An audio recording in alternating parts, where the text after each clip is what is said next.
Lucas 12, vou ler o verso 16.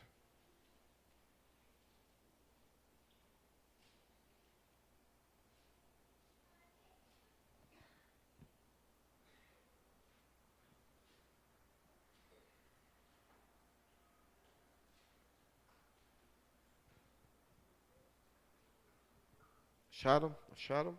Lucas 12, 16. E vou ler Evangelho de Lucas, no capítulo 12, verso 16, diz assim: Propôs-lhe uma parábola, dizendo: A herdade de um homem rico tinha produzido com abundância, e arrazoava entre si, dizendo: Que farei? Não tenho onde recolher os meus frutos. E disse: Farei isto, derrubarei os meus celeiros, edificarei outros maiores, e ali recolherei todas as minhas novidades e os meus bens. E direi à minha alma: Alma, tens em depósito muitos bens para muitos anos, descansa, come, bebe e folga. Mas Deus lhe disse: Louco, esta noite te pedirão a tua alma, e o que tens preparado, para quem será? Assim é aquele que para si ajunta tesouros e não é rico para com Deus. Te dou graças, Pai, eu te louvo pela tua palavra. Dá-nos tua palavra, Pai, em nome de Jesus, meu Deus. Nome de Jesus. Muito bem. É uma parábola conhecidíssima, né? Acho que todos nós já ouvimos de algum momento alguém citando, falando ou mesmo pregando sobre ela. Com os dias eu tenho pensado sobre essa pessoa. E não sei precisar se foi um fato ocorrido ou se foi uma ilustração que Jesus contou. Não sei dizer se esse cara existiu de verdade. Existindo de verdade ou não existindo de verdade, uma coisa é fato. A mensagem de Jesus Cristo foi extremamente clara ao contar essa história. A história se dá então com um homem,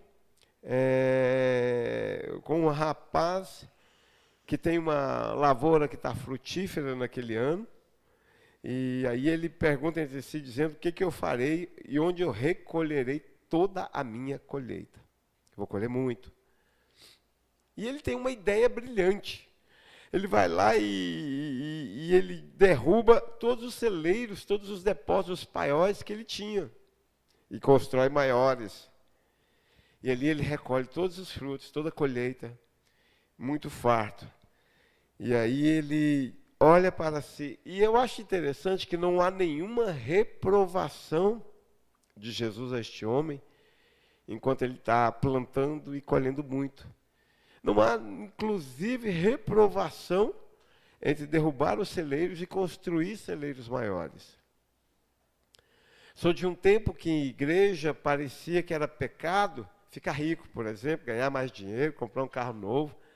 Você trocava a casa, o irmão trocava a casa, todo mundo começava a olhar: isso bebeceu, vai cair. E a Bíblia nunca disse nada acerca disto. O perrengue aqui não era ter uma boa colheita, o perrengue aqui não era construir novos celeiros. O perrengue se instaura à medida que ele para, ele vê tudo e ele conversa consigo mesmo. O que você tem dito à sua alma? É a minha pergunta para você nesta noite. O que você tem falado para a sua alma? Como é que você tem lidado com isso? Aqui nós temos um jovem rapaz, agricultor, que olha para a sua alma, e ele diz para a sua alma: e daqui em diante o perrengue está instaurado. E ele diz: e direi à minha alma: alma, tens em depósito muitos bens para muitos anos, descansa, come, bebe e folga. Traduzindo, o que este rapaz diz para a sua alma é: relaxa com a sua vida. Agora você tem um bom emprego, você tem fonte de renda, não vai te faltar comida, não vai te faltar empregado, não vai te faltar cereais, não vai te faltar colheita. Relaxa com a sua vida. Vai descansar. Come, eu acho interessante, come, bebe e folga-te. Ou seja, vai descansar. Ou seja, descansa, come, bebe e folga. Você angariou para si. E aqui começa todo o perrengue da vida desse cidadão. No momento em que ele olha para si e se sente satisfeito. E já é sabido de todos nós que quase sempre nós caímos, o ser humano cai quando está tudo bem.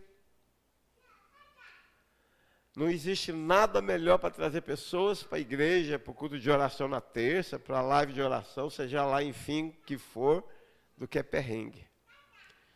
Se for pé na cova, então, meu filho, pé na cova traz para a igreja, para a oração, quem nunca gostou de crente.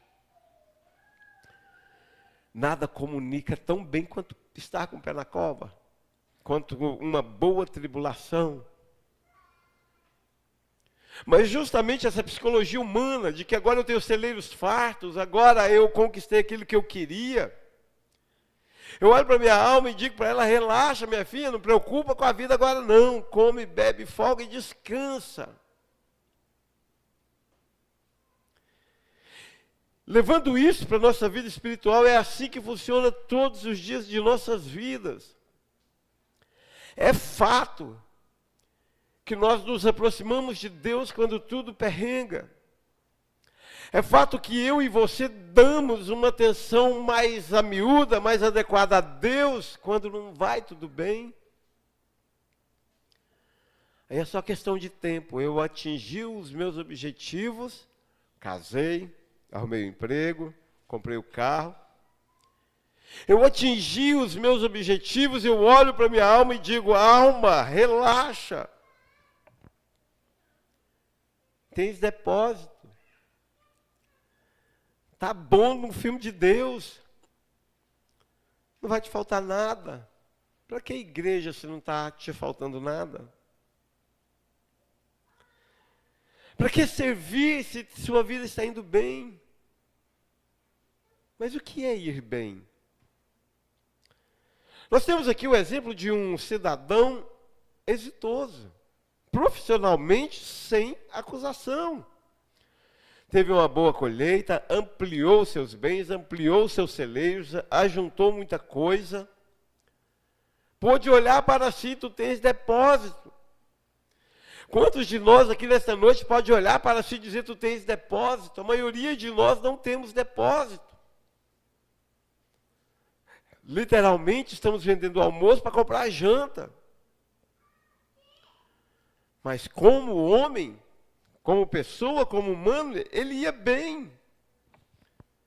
O texto chega a dizer, tu tens coisas para muitos anos. Relaxa.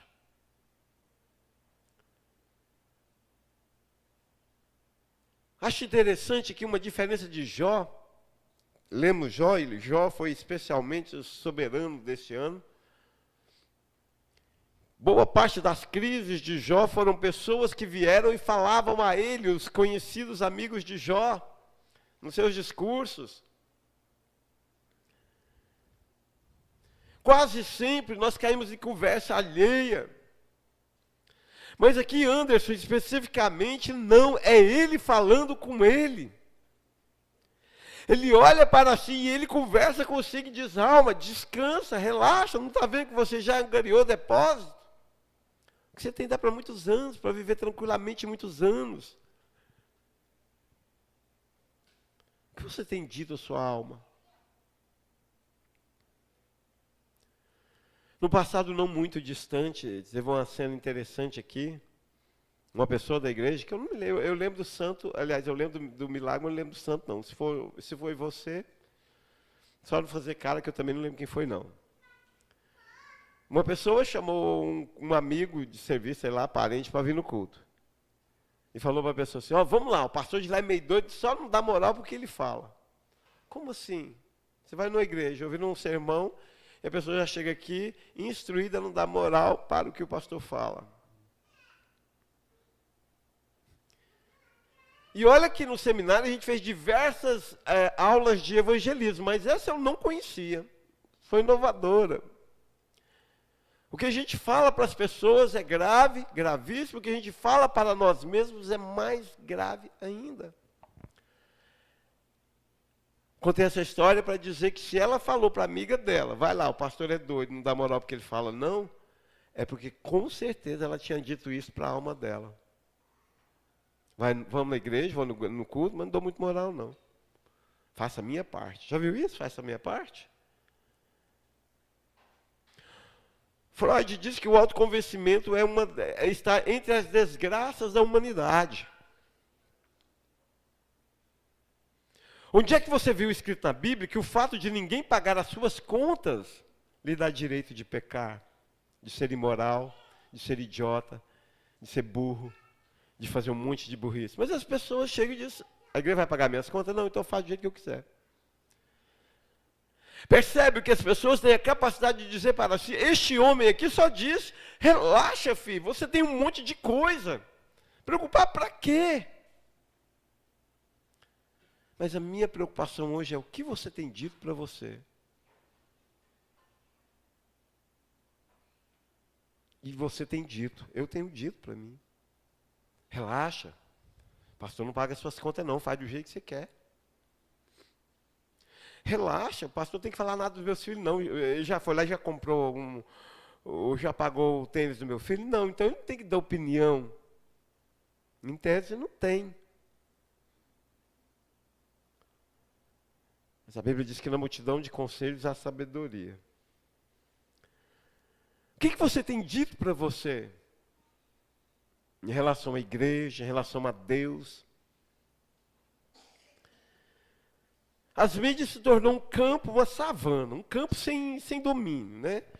Tem gente que está adicionado no seu Facebook que você não faz ideia de quem é. Tem uma pessoa que está adicionada no meu Facebook que eu não faço ideia de quem é. Sei uma coisa sobre ela. O pai dela morreu hoje. Porque você abre o Facebook, está lá. Deus, não te entendo.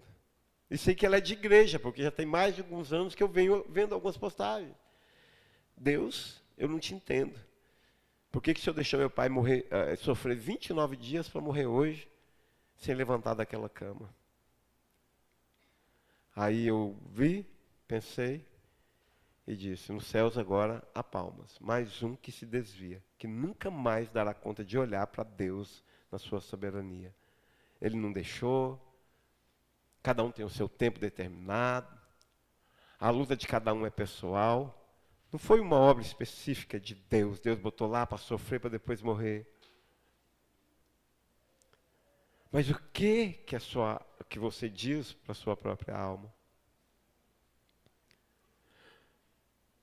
O que você diz para a sua própria alma? Nem vou entrar nas minúcias de vir ao culto, de dar dízimo, de ser respeitoso com as autoridades espirituais. Enfim, o que você tem dito para a sua alma?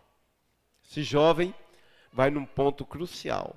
Relaxa, porque você tem muitas coisas. Não precisa se preocupar. Nas entrelinhas disso daí está assim, você não vai ter que orar a Deus para ter alimento. Nas entrelinhas disso aí vai estar assim, você não vai ter que pedir favor para ninguém. Nas entrelinhas disso aí vai estar assim, você mesmo vai pagar suas próprias contas. Preocupar com quem então? Nas entrelinhas disso daí está assim, relaxa a alma. Agora, você com você. Pode descansar. O que tens dura para muitos anos. Descansa. Relaxa. Come, bebe e folga-te. Dá moral não. Talvez o que Satanás mais te ajude a dizer para você mesmo é, não dá moral não. Dá moral não.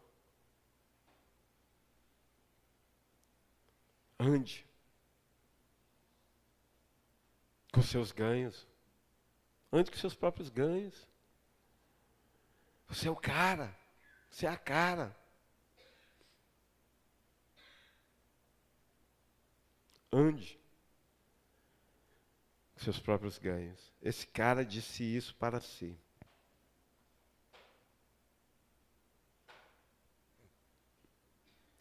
Mas tem uma outra pessoa que diz também a sua própria alma.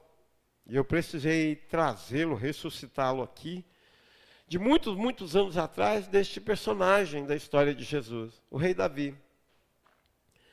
Davi, num determinado momento, mais precisamente registrado no Salmo 42:5, ele faz a mesma coisa que este rapaz faz. Ele fala a sua alma. Claro, evidentemente, num tom diferente. E no versículo 5 do Salmo 42, Davi se diz: por que estás abatida, ó minha alma, e por que te perturbas dentro de mim? Ninguém diria, vamos fazer uma anatomia do personagem aqui, vamos dissecar esse personagem, vamos pensar, vamos deduzir o seu momento. Ninguém diz isso para si se não estiver em angústia. Diferentemente daquele outro homem mencionado por Jesus Cristo, que estava farto, vitorioso, exitoso, Davi aqui, Lamara, estava no fracasso. Insturdia, né, Flávio? Insturdia, tinha um momento religioso lá na escola. Chamar de Talmidim, quem é aluno aí de fundamental sabe o que é o Talmidim.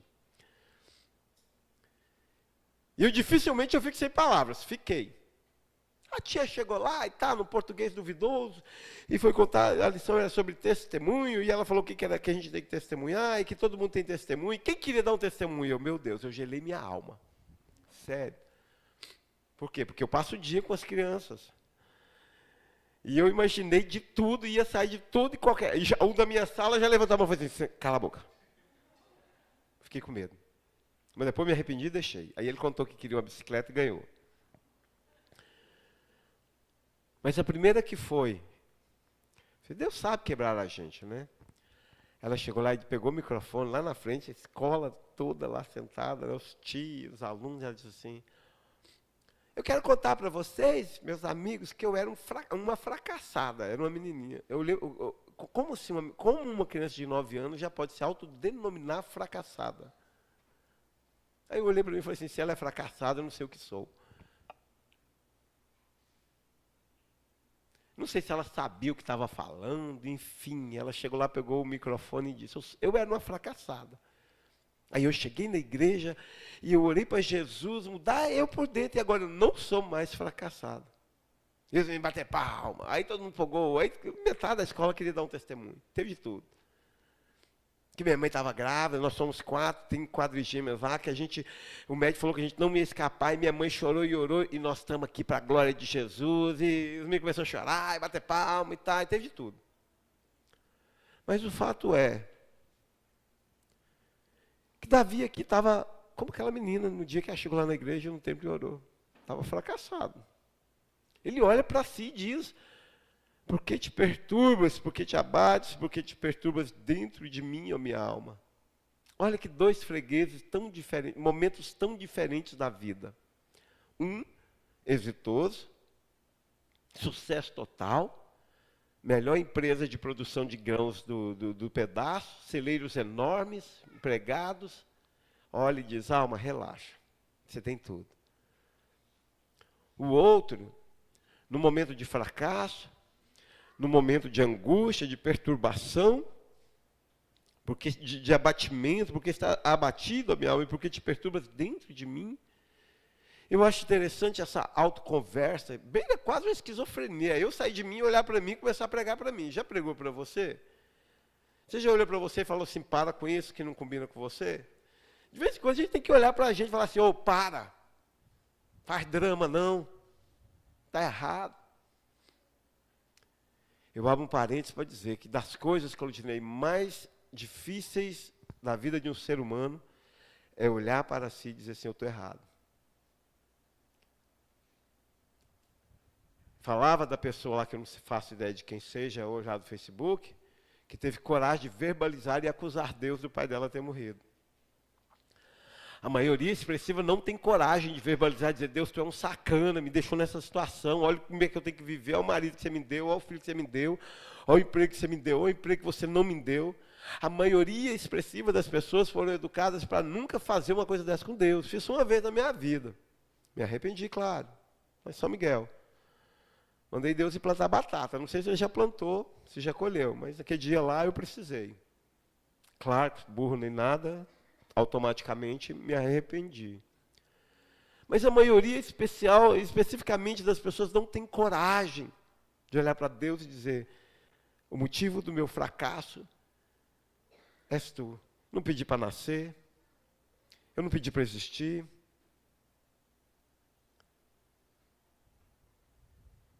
E aí o que a gente faz?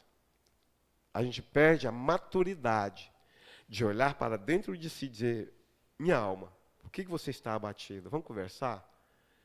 Como a gente não tem essa maturidade de Newton, a gente culpa um terceiro. Que é a famosa síndrome do bode Azazel, lá do Velho Testamento, colocar a mão em cima da cabeça do bode e ele leva os pecados. Poxa, o pecado é meu, o que o bode tem a ver com o meu pecado? Mas a gente gosta de um bode expiatório. Porque é difícil olhar para si. Difícil demais. É difícil, dói na alma, olhar e falar assim, eu errei na criação dos meus filhos. Pedi meu filho porque eu errei. Não posso ter filho. Falava isso com Onã. Não posso ter filho. Você que é mulher, chegou a um ponto de... Só quem já passou sabe como isso é duro, difícil. Você que é pai de família e levantar um dia cedo e não ter o que comer. Sua água cortada, sua luz cortada. Se você não tiver os pés no chão e olhar para a sua alma, você blasfema. Porque não é fácil. Costumeiramente, antes de blasfemar, a gente acusa o nosso próximo. A gente arruma um bode expiatório, põe a culpa nele. Mas é uma atividade muito cruel, difícil e dolorida olhar para si e dizer assim, não, o que está ruim na minha vida é culpa minha mesmo. Deus é bom. As pessoas à minha volta, algumas são boas, outras não, mas isso não influencia tanto. O que não está legal é eu mesmo. É eu mesmo. Recentemente um aluno percebeu que tinha alguns relógios. E aí, eu disse, Ti, você tem relógio, né? Eu tenho. Aí ele, quanto? Contar, não contar? Eu falei, quanto? Tem 65 relógios. Hoje, atualmente, tenho 65 relógios. Se despertador contato, tem 67, porque eu tinha um, ganhei outro hoje. Não sei quem deu, não. Quem deu? Tá aí, não? Não sei se ele vai durar, Anderson. Pus ele lá na estante, sentei agora de tarde para fechar o sermão. Tique, tique, tique, tique. Eu, sangue, fogo, Jesus, Maria, José, o que é isso? Olhei, eu tenho um de corda, mas eu não dou corda, porque senão eu já tinha quebrado ele. Eu olhei o relógio, tique, tique, tique, tique. Amiguinho, nós temos uma luta pela frente. Aí quando eu falei, tenho 65 relógios, eles arregalaram, e eu falei assim, sabe de uma coisa? Nenhum foi roubado. O menino virou espantadíssimo, Anderson disse assim, mentira. Cara, o menino me chamou de mentiroso.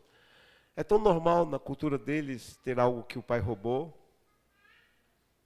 Me lembro aqui na nossa igreja, uma vez, uma irmã estava aprendendo a tocar violão, chegou com um violão chique, ultra, mega, super. Pena que no final da semana ela teve que devolver para a polícia, que o pai tinha roubado. Para algumas culturas isso é tão normal. E às vezes eu brinco com eles. Olha, faça o meu papel. Eu venho aqui e dou aula. Daqui 10 anos, se você vai ter que roubar um relógio para ter, ou se você vai poder comprar com o seu estudo, não ponha a culpa em mim. Foi você que estudou ou não. Tem hora que a gente tem que olhar para dentro de nós mesmos. É nós. Nos conhecermos. E é isso que Davi faz. Por que estás abatida dentro de mim, ó minha alma? Por que te perturbas em mim? Vendo assim nas entrelinhas daquele homenzinho lá de Jesus, estava, eu não preciso de mais ninguém, ninguém paga minhas contas, eu faço o que eu quero, não dou moral não, que o pastor fala que ele é meio doido. Aqui tem um homem que olhou para si, percebeu que os males que vinha enfrentando era resultado dos seus próprios pecados. Aí ele dá um conselho incrível, ele fala algo incrível para a sua alma no versículo 5, espere em Deus. Eu acho isso de uma grandeza, Gabriel, espetacular. O homem olhar para ele e dizer assim, você está angustiado para quê? Não sabe esperar em Deus não, companheiro? Espere em Deus. Aprenda a esperar em Deus, pois ainda o louvarei pela salvação da sua face. Espere em Deus, alma minha. dois homens completamente diferentes, né?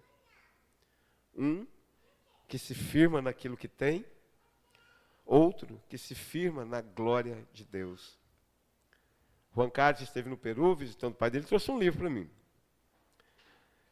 Depois até descobri que o livro não é peruano. Ele comprou lá, estava em espanhol, em espanhol, mas é um americano que escreveu. Ele foi traduzido e ele comprou lá no Peru e trouxe, enfim, é um livro peruano, né? Em resumo, é um livro peruano.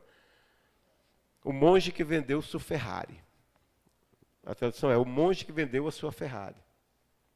É a história, uma crônica de um advogado riquíssimo, norte-americano, que um dia, no meio de um grande julgamento, de um grande tribunal, ele infarta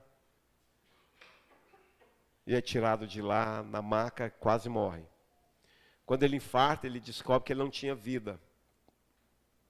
Ele vende tudo que ele tinha, inclusive a Ferrari, e vai para o Tibete, morar nas montanhas, e vira, se é que vira, né?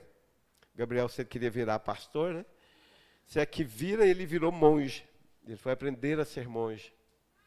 E isso muda a vida dele. Ele chega 4 anos depois no escritório que ele trabalhava, está irreconhecivelmente mudado, fisicamente, moralmente, intelectualmente. E dentre as muitas, depois, se vocês quiserem ler o livro, já tem ele em português. Mas dentre as muitas coisas que eu li ali, houve uma frase que mexeu muito no meu coração. Ele diz o seguinte: tem gente que tem muito dinheiro. Tem gente que tem muita vida. O dia que eu li, eu fiquei chocado com isso. Tem gente que tem muito dinheiro. Tem gente que tem muita vida. Eu fiquei chocado com a frase, fiquei chocado com a nossa realidade, porque há muitos entre nós que não têm nem dinheiro e nem vida. Somos mulheres que já morreram. Somos mulheres que já não mais vivem. Escravos. Escravos de senhores maus, escravos de uma construção, escravo de uma prestação, escravo do marido, escravo da mulher, escravo dos filhos, escravo de si mesmo, escravo dos seus perrengues que não dão conta de resolver. Fiquei pensando aqui, falando, Deus, eu quero muita vida. Quero muita vida. É isso que Davi diz para sua alma: espere em Deus.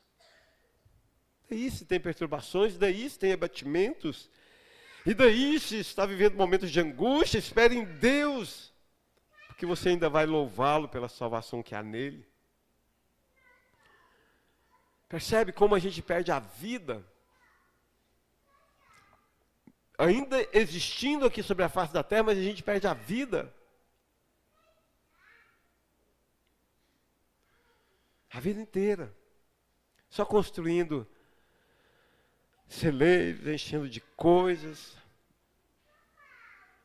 E aí perceba um Davi que olha para sua alma e diz assim: vamos viver, alma. Alma, ao invés de pôr nossa confiança num celeiro cheio, vamos experimentar a paz que excede o entendimento? Alma minha, ao invés da gente sentar todo dia de tarde e olhar para o celeiro e falar assim: não, ainda tem comida. Vamos aprender a esperar em Deus, saber que o Senhor alimenta as aves, veste os lírios do campo, saber que o Senhor levanta do monturo cansado, que Ele não despreza, Ele não larga, Ele não abandona. É tudo uma questão de perspectiva. Traduzindo, é tudo uma questão do que você tem dito à sua alma. Está igual que nem o homenzinho lá da história de Jesus? Ou está igual Davi? Qual o problema de tudo isso?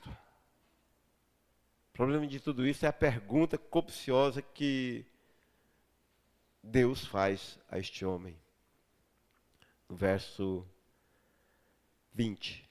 Mas Deus lhe disse: louco, louco. Interessante esse louco. Se vocês lerem o texto, vocês vão ver que Jesus fala, como diz um amigo meu, na antecedência e na descendência do texto, para cima e para baixo, Deus está falando da providência. O texto bíblico, a narrativa bíblica está falando da providência divina. Mas Deus olha para o homem ali e diz assim, louco. Não tinha outro nome, outro adjetivo para dizer para ele. Você não está vivendo. Você não descansa em mim. Você não espera em mim. Louco. Esta noite te pedirão a tua alma.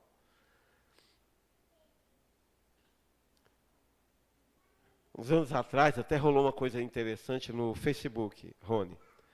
Até cheguei a vocês também. Botava lá a seguinte frase: se eu fosse morrer hoje, o que você diria a mim? Algumas pessoas escrevem lá, sempre tem alguns que vão lá e escrevem, né, e tá. Mas assisto Oz, terminei de ver pela 6ª vez a série.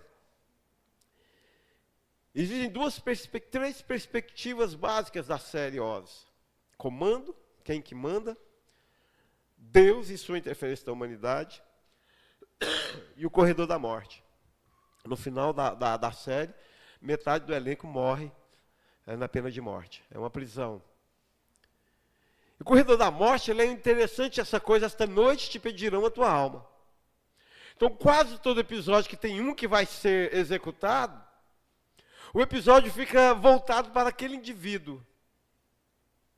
Do tipo, o que você vai fazer nos seus últimos momentos, qual é o seu último prato, qual é a sua última fala. Cara, isso aqui foi uma sentença de morte, um corredor da morte que Deus fez com o cara. Louco, esta noite pedirão a tua alma. É uma perspectiva de quem tem câncer, é uma perspectiva de quem vai para a cadeira elétrica, é uma perspectiva de quem está na reta final. Só que aqui foi cruel, sem aviso, sem preparo. Louco, esta noite pedirão a tua alma. E o que tens preparado? Para quem será? Aqui reside, Vanildo, o probleminha do que você tem falado para a sua alma. Porque nós estudamos Apocalipse, as bestas, os selos, as trombetas, as taças, enfim, o Leviatã que sobe do mar, os cavaleiros, os cavalos.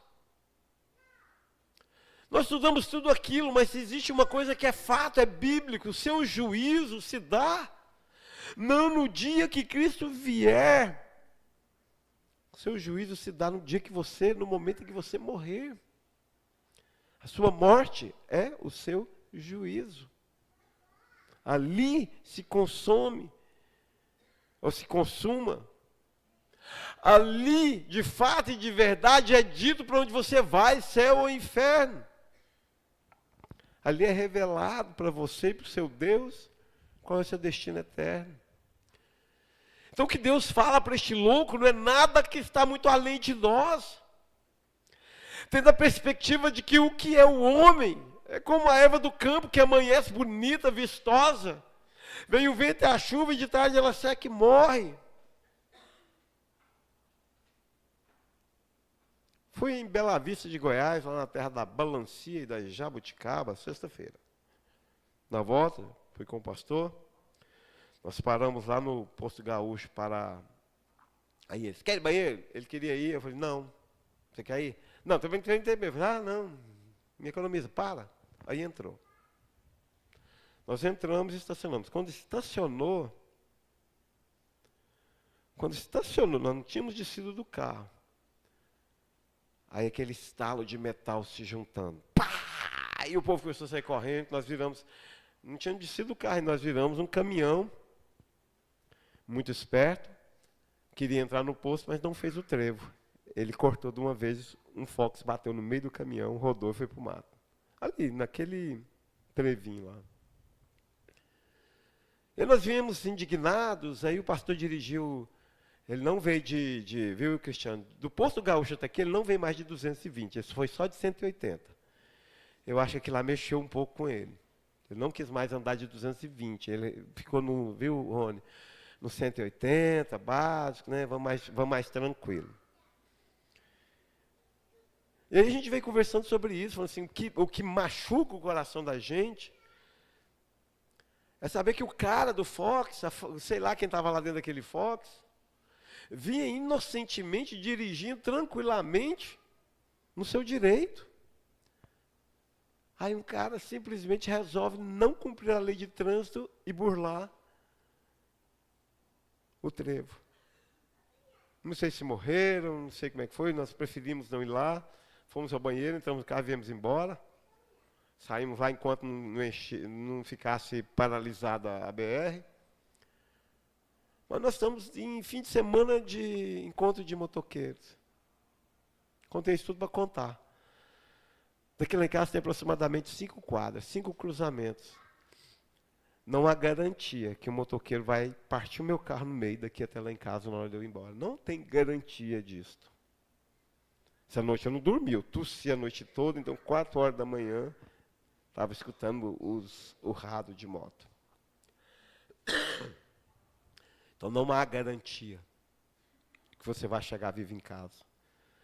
O que Deus falou para este cara não é nenhuma novidade, não é nenhum mistério, nem nenhuma excentricidade, não, louco. Esta noite pedirão a tua alma. E o que você tem se autoconvencido, para quem será?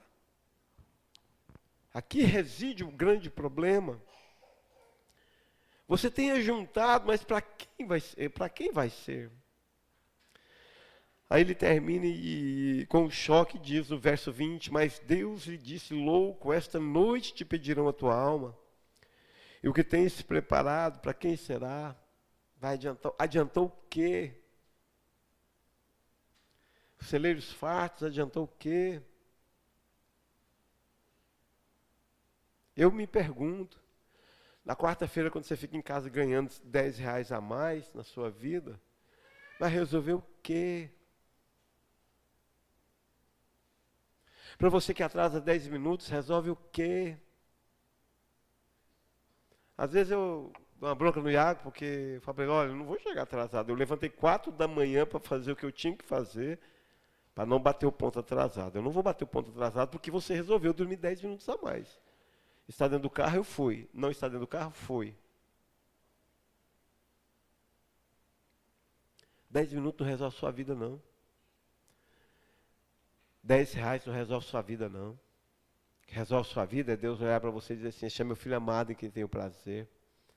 Eu sei quem é ele, está comigo na quarta-feira, está comigo na oração, eu sei quem é ele. Não vou deixar ele na margaça. Verso 21 para encerrar, assim será, assim é, aquele que para si ajunta tesouros e não é rico para com Deus. Para você que tem olhado para a sua alma, tem tripudiado de liderança espiritual, tem tripudiado do que Deus é porque você está farto, lembra disto. Tem gente que tem muito dinheiro, tem muita coisa, e tem gente que tem muita vida.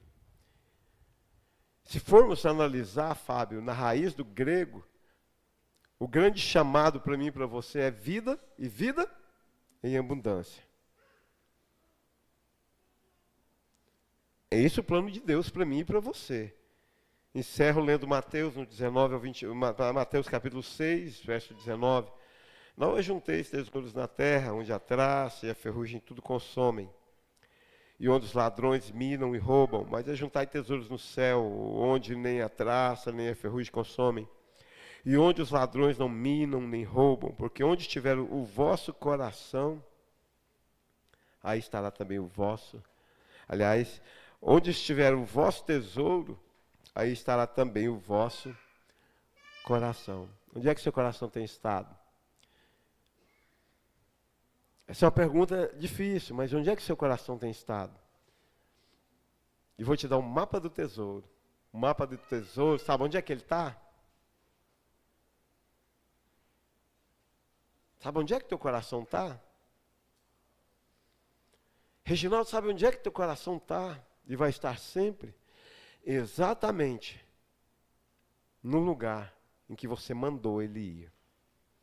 É você que olha para dentro e diz, minha alma, vamos lá. Você pode dizer como Davi, você pode dizer como aquele homenzinho. Talvez esse fosse o homenzinho torto. Mas talvez não, porque parece que ele não encontrou a Bíblia, né? Mas seu coração está onde você tem dito para ele ir. É lá que ele está. É lá que ele gosta de ficar. é lá que ele se sente confortável. Exatamente onde você tem mandado ele ir. Então, faz-se necessário olhar para você e dizer, ó minha alma. Mas é de extrema importância calcular bem o que você vai dizer para a sua alma. Isso pode acabar com a sua existência. Ou pode te encher da paz que excede todo o entendimento. Isso pode guardar o seu coração. Pode tacar ele na fogueira. Para onde você tem mandado o seu coração? Eu quero mandar o meu coração para o chamado de Deus. Porque eu li o Salmo 84, eu sei que mais vale um dia nos atos do Senhor do que 1000 dias nas tendas da perversidade. Fiz até um selo do WhatsApp, fique de olho no chamado. Onde que eu quero o meu coração? Eu quero meu coração no centro do querer de Deus, é para lá que eu mando ele. Hoje de manhã me fizeram uma pergunta capciosa, encerro contando esse testemunho. Uai, você está trabalhando esse período de novo? Estou. Ninguém é perfeito. Não sou leão, sou lobo, sou raposa. A gente está lá na noite escura e uva e berra. Aí se o animal que chegar for maior do que a gente, o leão fica lá e enfrenta. A raposa corre. Uai, a gente uiva, grita. Se chegar o bicho for maior do que a gente corre e esconde. Tá, não queria trabalhar 2 períodos, mas agora o bicho estava maior. Teve oportunidade, aí alguém me perguntou assim, mas você está dobrando ou substituindo? Eu, que merda, eu não sei. O que isso quer dizer? Uns R$2.000 de diferença no salário, vou descobrir dia 20 agora. Aí automaticamente na hora eu disse, amanhã é meu último dia. Amanhã eu chego, pergunto e pico o pé no balde. Se tem um trem que não rola, é trabalho de graça para a prefeitura, né? Rola não. Para gastar o meu rico dinheirinho em campanha eleitoral, em baixaria. Aí você respira, e eu olhei para mim e disse, mas para onde você quer mandar sua alma amanhã? Nesse assunto específico. Para onde você quer mandar? Você pode até desistir, mas a orientação para sua alma precisa vir de Deus. Precisa ser santa. Precisa ser, espera em Deus. E não olhar e falar assim, não estou farto, eu dou conta.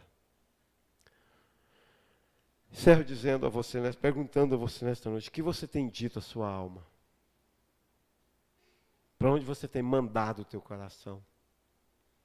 Temos 2 grandes exemplos. E temos o resultado de um e de outro. Daqui para frente é contigo. Seja feliz. Mas saiba, se você mandou ele para lá, não reclama com as pessoas, não. Foi você que mandou. Colhe as consequências ou os louros da escolha. Pai, eu te dou graças, eu te honro. Eu louvo a ti, Pai. É no nome de Jesus, Pai. Deus, vem, ó Deus, com a tua graça e dá-nos tua palavra. Eu amo a tua palavra, Pai. Abençoa a tua casa, o teu povo, ó Deus, que teu povo, ó Deus, te conheça cada dia, Pai. Seja conosco, guarda-nos, livra-nos, mas acima de tudo, Pai, ensina-nos, ó Deus, a esperar em Ti, a não confiar em nós mesmos, mas a esperar no Senhor, meu Pai, no nome de Jesus. Nome de Jesus. Deus abençoe você, que a palavra possa ter proveito no seu coração. Com a oração silenciosa, estamos encerrados, e Deus te abençoe.